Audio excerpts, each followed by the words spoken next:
ఇంటింటికి ప్రచారంలో భాగంగా బీజేపీ కార్యకర్తలందరూ కూడా మరి జగిత్యాల పట్టణంలోని కమలా నిలయం గౌరవ రాష్ట్ర కార్యవర్గ సభ్యులైనటువంటి భోగ శ్రావణి గారి ఆధ్వర్యంలో ఈరోజు జగిత్యాల పట్టణంలో ఇంటింటి ప్రచారం ఎంపీ అరవింద్ గారి సపోర్ట్గా మేము తిరుగుతూ ఉన్నాం.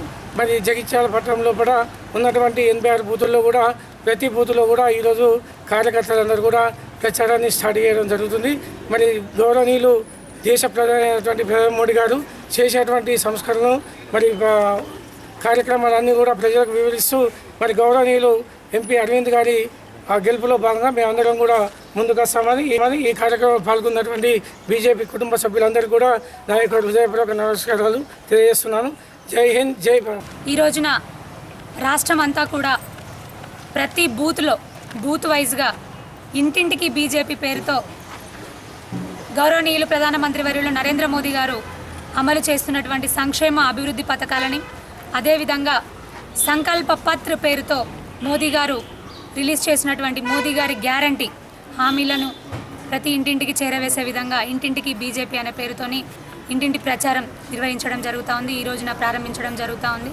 అదేవిధంగా రాష్ట్ర శాఖ పిలుపు మేరకు జగిత్యాల పట్టణంలోని 167, 168 బూతులలో ఈ రోజున ఇంటింటి ప్రచారం ప్రారంభించడం జరుగుతూ ఉంది. కార్యక్రమంలో పాల్గొంటున్నటువంటి గౌరవ పట్టణ అధ్యక్షులు రంగు గోపాల్ గారికి, కార్యదర్శి గారు ఆముదరాజు గారికి, అదేవిధంగా ఈ కార్యక్రమంలో పాల్గొంటున్నటువంటి మా మహిళా సోదరిమణులందరూ కూడా ఉన్నారు.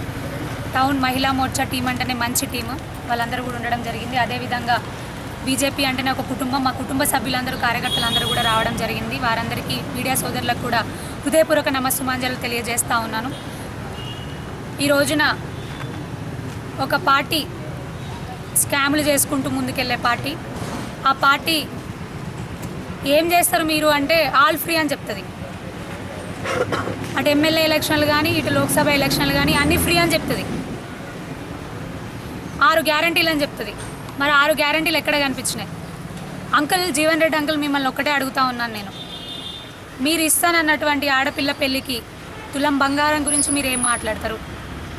అంకుల్ మీరు రైతు పక్షపాతనని మీరు ప్రమోట్ చేసుకుంటారు కదా, మరి రైతులకు 500 రూపాయల బోనస్ అన్నారు, దాని గురించి ఏం సమాధానం చెప్తారు? ప్రతి ఇంటికి మహిళకు 2500 చొప్పున ఇస్తాను అని చెప్పిండ్రు కదా, మరి దాని గురించి ఏం మాట్లాడతారు? అంతెందుకు అంకుల్, ఇంకో విషయం అడుగుతాను. బీడీ కార్మికుల గురించి మొన్న ఏదో మీటింగ్ పెట్టి బాగానే చెప్పిండ్రు కదా అన్ని. బీడీ కార్మికులకు మరి మా ప్రభుత్వం ఏర్పడిన తర్వాత వెంటనే 100 రోజుల లోపల 4000 పెన్షన్ ఇస్తా అన్నారు, దాని గురించి మీరు ఏం సమాధానం చెప్తారు? మీరు ఆడంబరంగా మీరు ప్రారంభించిండ్రు ఉచిత బస్సు సౌకర్యం అని. ఇట్లనే అందరినీ విలేజ్లలో నేను వెళ్ళినప్పుడు లేడీస్ అంటూ ఉన్నారు, మొత్తుకుంటూ ఉన్నారు, ఉచిత బస్సు అని పెట్టిండ్రు కానీ గవే పాత బస్సులు పెట్టిండ్రు, మా నడుములు ఇరుగుతున్నాయి, మోకాల నొప్పులు వస్తున్నాయి మాకు, అవి ఊగి పోయి ఎక్కడ ఇరుగుతుందో తెలియక అని. ఇంత ఘోరమా అంకుల్? ఏవి మరి అంకుల్ మీ 6 గ్యారంటీలు? ఎక్కడ పోయినాయి 6 గ్యారంటీలు? 6 గ్యారంటీల గురించి ముందు మీరు గ్యారంటీ ఇచ్చిన తర్వాతనే మీరు ఓటు అడగాలి ఈ లోక్సభ ఎలక్షన్లలో. ఒక్కటంటే ఒకటేదో ఆడంబరంగా మొదలుపెట్టి అది కూడా పూర్తిగా కాకుండా అసంపూర్తిగా ఉన్నటువంటి గ్యారంటీ, ఆ ఒక్క గ్యారంటీ, దానికి మీరు 6 గ్యారంటీలు అని చెప్పుకుంటున్నారు. కొంచెమైనా ఆత్మవిమర్శ చేసుకోండి అంకుల్. మీరు పెద్ద మనుషులు, రాజకీయ ఉద్దండులు, మేము గౌరవం ఇస్తాం, కానీ ఉన్నది ఉన్నట్టు చెప్పాలి కదా. మొన్న మా లచ్చన్న మాట్లాడుతున్నాడు, మా ధర్మపురి అన్న, మీరు అన్నిసార్లు ఓడిపోయినరు కదనే లచ్చన్న, ఒకసారి గెలిచిండ్రు. మీరు ఓడిపోయినప్పుడు మరి అక్కడ గెలిచినటువంటి ఎమ్మెల్యే గారు సీనియర్ నాయకులు, చాలా సంవత్సరాల నుంచి గెలిచున్నారు. ఇక్కడ కదా సీనియర్ నాయకులు జీవన్ రెడ్డి అంకుల్ ఎట్లున్నారో అక్కడ గదే అంకుల్ అట్లనే ఉన్నారు. మరి మీరు అప్పుడు ఓడిపోయినప్పుడు ఆయన తప్పులను ఎలా ఎత్తి చూపినరో, ఆయన చేయని పనులు ఎట్లనో మీరు చేయలేదని ఎత్తి చూపినరో, ఏ స్థాయిలో ఉండి మీరు మాట్లాడినరో గదే స్థాయిలో ఉండి నేను జీవన్ రెడ్డి అంకుల్ గురించి మాట్లాడుతున్నా. ఆయన లచ్చన్న మీ మీద నాకు గౌరవం ఉంది. మీరు ఓడి గెలిచిండ్రు, గౌరవం ఉంది. ఇప్పుడు గెలిచిండ్రు, మంచిగా చేసుకొని పోతున్నారు. జరంతా చూసుకోండి, మీరు కూడా మీ నియోజకవర్గం కూడా చూసుకోండి. మంచిది మీరు మాట్లాడుతున్నారు. నేను కూడా గదే స్థాయిలో ఉండి తప్పు అని చెప్తున్నాను. రాజకీయాల్లో ఉండాలంటే సీనియారిటీ మాత్రమే కాదు, సిన్సియారిటీ కూడా ఇంపార్టెంట్. మా ప్రజలకు కష్టం వచ్చినప్పుడు ఖచ్చితంగా చేసే బాధ్యత మా మీద ఉంటుంది. ఇంకొకటి జీవన్ రెడ్డి అంకుల్ గారు మీరు ఇంకో విషయం కూడా స్పష్టం చేయాలి ప్రజలకి. డబుల్ బెడ్రూమ్ ఇళ్ళ విషయం ఇక గెలిచిన ఎమ్మెల్యే ఎట్లనో ఆ కీసులు ఇచ్చిండో తెలియదు, కీసులు ఇవ్వలేదో తెలియదు. పాపం కీసులు ఇచ్చిన వాళ్ళకి కూడా అందులో ఉండిపోయి ఉండాలనా లేదా కూడా తెలియదు. చాలామంది గట మీరు ఇంట్లో ఉండకండి, ఇక్కడ ఏ సౌకర్యాలు లేవు, వెళ్ళిపోండి అని చెప్తున్నారట కొంతమంది. మీరన్నా అది ఇవ్వగలుగుతారా మీ ప్రభుత్వ హయాంలో? అది స్పష్టం చేసి మీరు ప్రజలకు దాన్ని స్పష్టం చేసి ఓట్లు అడిగితే బాగుంటుందని సందర్భంగా నేను తెలియజేస్తున్నాను. అదేవిధంగా సంకల్ప పత్ర పేరుతో గౌరవనీయులు నరేంద్ర మోదీ వర్యులు మంచి పథకాలని ప్రజల ముందుకు మరిన్ని తీసుకొని వస్తూ ఉన్నారు.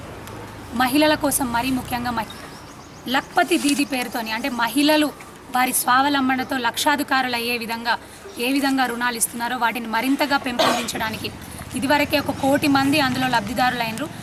ఇక మీదట 3 కోట్ల మంది మహిళలను అందులో చేర్చే విధంగా వారు హామీ ఇవ్వడం జరిగింది. అదేవిధంగా మహిళల కోసం ముద్రా రుణాలు 10 లక్షల వరకు ఇదివరకు ఇస్తుండే, ఎలాంటి షూరిటీ లేకుండా సబ్సిడీలతోని ఇప్పుడు దాన్ని 20 లక్షలకు పెంపొందించడం జరిగింది. మరి మహిళల ఆరోగ్య సేవలను మరింత విస్తరించడం జరిగింది. మహిళలకు వచ్చేటటువంటి బేసిక్గా ఎవరెవరైతే అనెమియాతోని అంటే రక్తహీనతతోని, బ్రెస్ట్ క్యాన్సర్తోని, సర్వైకల్ క్యాన్సర్తోని, మోకాళ్ళ కీళ్ళ నొప్పులతోని, ఆస్టియోపోరోసిస్ అంటారు, వాటితో ఎక్కువ బాధపడుతుంటారు. కాబట్టి వాటిని నిర్మూలించే దిశగా ఆరోగ్య సేవలు మరింత విస్తరించే దిశగా కూడా మోదీ గారు హామీ ఇవ్వడం జరిగింది. ఇటు రైతుల కోసం కానివ్వండి, యువత కోసం కానివ్వండి, పేదల కోసం కానివ్వండి, అనేక రకాలుగా కూడా వారు సంకల్ప పత్ర పేరుతో మోదీ గారి గ్యారంటీగా పూర్తయ్యే గ్యారంటీ మోదీ గ్యారంటీ. ఇదివరకే చూస్తూ ఉన్నారు. కిసాన్ సమ్మాన్ యోజన కానివ్వండి, మహిళలకు వస్తున్న ఉజ్వల గ్యాస్ యోజన కానివ్వండి, సుకన్య యోజన కానివ్వండి, ముద్రా రుణాలు కానివ్వండి, ఇట్లా ప్రతి ఒక్కటి చెప్పుకుంటూ పోతే ప్రతి ఒక్కరికి కూడా సంక్షేమం అందుతూ ఉంది మోదీ గారి హయాంలో, మోదీ గారి నాయకత్వంలో. మరి మోదీ గారి సైనికుడిగా, మోదీ గారి అభ్యర్థిగా నిజామాబాద్ పార్లమెంట్ నియోజకవర్గంలో గౌరవనీయులు ధర్మపురి అరవింద్ అన్న గారు మాట ఇస్తే మడమ తిప్పకుండా మాట నిలబెట్టుకొని పసుపు బోర్డు ఈ రోజున జాతీయ పసుపు బోర్డే నిజామాబాద్ తీసుకొని వచ్చిండ్రు. అంతెందుకు మన జగిత్యాల పట్టణంలో మంచినీళ్ళ బావిల నుండి చెలిగల్ రోడ్ వరకు అయ్యే 4 లైన్ ఉంది 17 కోట్లతోని, అది కూడా ఎంపీ ల్యాండ్స్ నుంచి శాంక్షన్ అయింది. అట్లా చాలా వరకు కూడా సంక్షేమ పథకాలు, రైల్వే ఓవర్ బ్రిడ్జిలు కానివ్వండి, రైల్వే అండర్ బ్రిడ్జిలు కానివ్వండి, మన జగిత్యాల జిల్లాకు కూడా ఒక నవోదయ కాలేజ్ కూడా శాంక్షన్ అవ్వడం జరిగింది.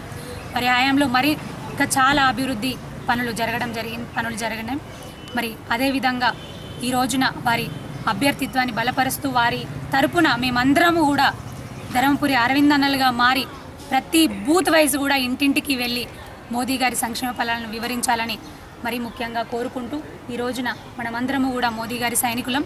వారి సైన్యంలో ఒక సైనికులుగా పనిచేస్తూ వారు పేదల కోసం, మధ్యతరగతి ప్రజల కోసం ఏవైతే అందిస్తున్నారో సంక్షేమ ఫలాలు, వాటిని ప్రతి ఇంటికి చేర్చే బాధ్యత మనం తీసుకుందాము. ధర్మపురి అరవింద్ అన్నని గెలిపించే బాధ్యత మనం తీసుకుందాము. వారికి మద్దతుగా మనందరము కూడా ప్రచారాన్ని హోరెత్తించి మరి ధర్మపురి అరవింద్ అన్నను మళ్ళీ పార్లమెంట్లో కూర్చోబెట్టే బాధ్యత మనం తీసుకుందామని మరొక్కసారి తెలియజేసుకుంటూ